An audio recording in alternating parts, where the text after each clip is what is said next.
అందరికి నమస్తేనే.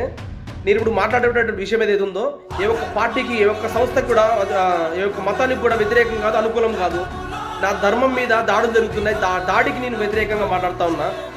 అసలు ఈ తెలంగాణ ప్రాంతంలో అసలు ఒక లాండ్ ఆర్డర్ అనేది ఉందా? పోలీసు వాళ్ళు అసలు నిజంగా ఉన్నారా? ఉంటే నా ధర్మం మీద, హిందూ ధర్మం మీద ఇట్లా ఎన్నో దాడులు జరుగుతూ ఉన్నాయి. ఈ దాడులు జరిగినప్పుడల్లా వాడికి మెంటల్ కేసు వాడమంటే మధ్యస్థితి లేని వ్యక్తి అని అంటూ ఉంటారు.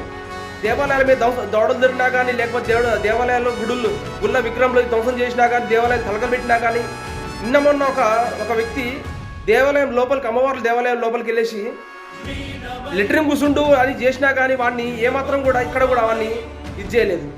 100 కోట్ల మంది హిందువులను ఉచ్చకొత్తకు వస్తా 15 నిమిషాలు సమయం ఇస్తే చాలనేసి అక్బరుద్దీన్ వాళ్ళు మాట్లాడితే వాళ్ళని ఇంతవరకు కూడా ఎక్కడ కూడా పట్టుకున్న లేదు, తీసుకుపోయి అందులో వేసింది లేదు. అదే ఒక రాజాసింగ్ లాంటి వాళ్ళు వెంటనే ఒక మాట మాట్లాడితే వాళ్ళ మీద పీడీ యాక్ట్లు లేనిపోని కేసులని పెట్టేస్తూ ఉంటారు. ఒక రాజాసింగే కాదు, ఈ దేశంలో ఏ ఒక్క వ్యక్తి కూడా హిందూ ధర్మం గురించి మాట్లాడితే అతని మీద బట్టి పీడీ యాక్ట్లు లేకపోతే రకరకాల కేసులు పెట్టేసి లోపలేస్తూ ఉంటారు. ఇదన్నీ మొత్తం పక్కా పెట్టేసేయండి. ఈ దేవాలయ ధ్వంసం జరిగినాయి అన్నీ కూడా అన్ని గతం అయిపోయింది. ఇది కానీ తాజాగా వరంగల్లో ఒక సాక్షాత్తు మన హిందూ హృదయ సామ్రాట్ ఛత్రపతి శివాజీ మహారాజు యొక్క విగ్రహం ధ్వంసం జరిగింది. విగ్రహాన్ని తగలబెట్టేసిర్రు రాత్రి వరంగల్ జిల్లాలో. దీని గురించి ఎవరైనా మాట్లాడతారా? ఏ ఒక్క రాజకీయ నాయకుడైనా మాట్లాడతారా? మాట్లాడరు. ఎందుకు అనంటే రాజకీయంలో ఒక లొసుకులు ఉంటాయి.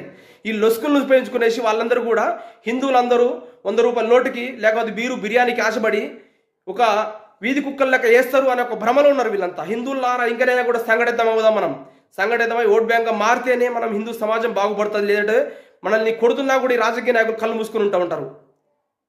వాళ్ళని మెప్పు పొందడం కోసం మన హిందూ సమాజంని ముక్కలు తింటానికి ఒక దేవుడు, ముక్కలు తినడానికి ఒక దేవుడు అంటూ సాక్షాత్తు మన ముఖ్యమంత్రి గారే మాట్లాడితే మనకి రక్షణ ఎక్కడుంది? కోర్టులు కూడా అదేవిధంగా ప్రవర్తిస్తూ ఉన్నాయి. వరంగల్లో ఇప్పుడు చూడండి, నిన్న జరిగిన సంఘటన ఇది. ఛత్రపతి శివాజీ మహారాజ్ విగ్రహాన్ని అసలు రాత్రి ఒక దుండగులు మతోన్మాదులు వచ్చేసి దాన్ని తగలబెడితే ఇదే సంఘటన ఉత్తరప్రదేశ్లో జరిగితే ఏం జరుగుతుందో తెలుసు కదా. ఎక్కడైనా కానీ హిందూ అయినా కానీ, ముస్లిం అయినా కానీ, ఎవడైనా కూడా లాండ్ ఆర్డర్ అనేది ఒకటి ఉంటుంది. దాన్ని అతిక్రమిస్తే ఉత్తరప్రదేశ్లో ఏం జరుగుద్ది? కాల్చి పడేస్తారు. ఇక్కడ తెలంగాణలో ఏం జరుగుతుంది?